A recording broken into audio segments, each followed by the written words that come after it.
Warmly congratulate His Excellency Mr. Khalilur Rahman on his election as President of the General Assembly at its 81st session.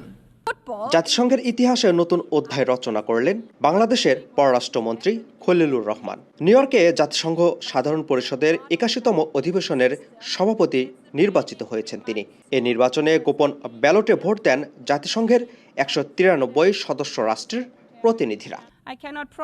নির্বাচনে মোট vote পড়ে ১৯০টি। এর মধ্যে বাংলাদেশের প্রার্থী খলিলুর রহমান পান ৯৯ ভোট। অপরদিকে সাইপ্রাসের পররাষ্ট্রমন্ত্রীর বিশেষ দূত আন্দ্রেয়াস এস কাকোরেস পান ৯১ vote.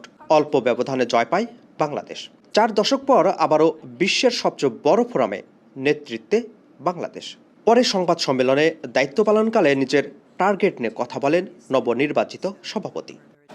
In order to face these challenges, as the President of the next Assembly, I will focus on 6 priorities set out in my vision statement: peace, security and justice, sustainable development and SDG acceleration, climate resilience and environmental sustainability, human rights, humanitarian action, refugees and migrants, digital governance, artificial intelligence, science and technology, and last but not the least, renewed multilateralism, UN80 reforms, and inclusive global governance.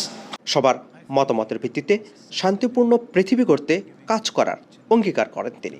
I will unfailingly uphold the UN Charter and conduct the work of the presidency in full accordance with the code of conduct of the president. I'll be the president of all member states. I will engage all member states in the course of my work.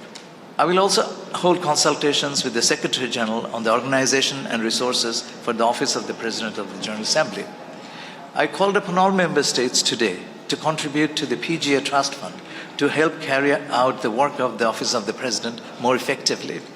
I will work with them to ensure adequate long-term funding for a robust internship program. And as the UNGA President, I will dedicate myself to rebuilding trust and nurturing consensus, as I said. এই নির্বাচনের মাধ্যমে দ্বিতীয়বারের মতো কোনো বাংলাদেশি জাতিসংঘ সাধারণ পরিষদের সভাপতির দায়িত্ব পালন করতে যাচ্ছেন। এর আগে ১৯৮৬ সালে জাতিসংঘ সাধারণ পরিষদের ৪১তম অধিবেশনের সভাপতি নির্বাচিত হন বাংলাদেশের বিশিষ্ট কূটনৈতিক হুমায়ুন রশীদ চৌধুরী। প্রথমে অন্তর্বর্তীকালীন সরকারের সময়ে তৎকালীন পররাষ্ট্র উপদেষ্টা তৌহিদ হোসেনকে প্রার্থী করা হয়। পরে বিএনপি সরকার খলিলুর রহমানকে বাংলাদেশের প্রার্থী হিসেবে মনোনয়ন দেয়।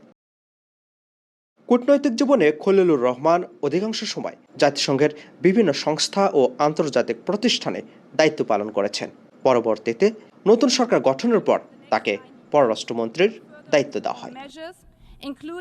আপেল মাহমুদ, ঠিকানা news, new York. Congratulations again, all the best, Mr. President-elect.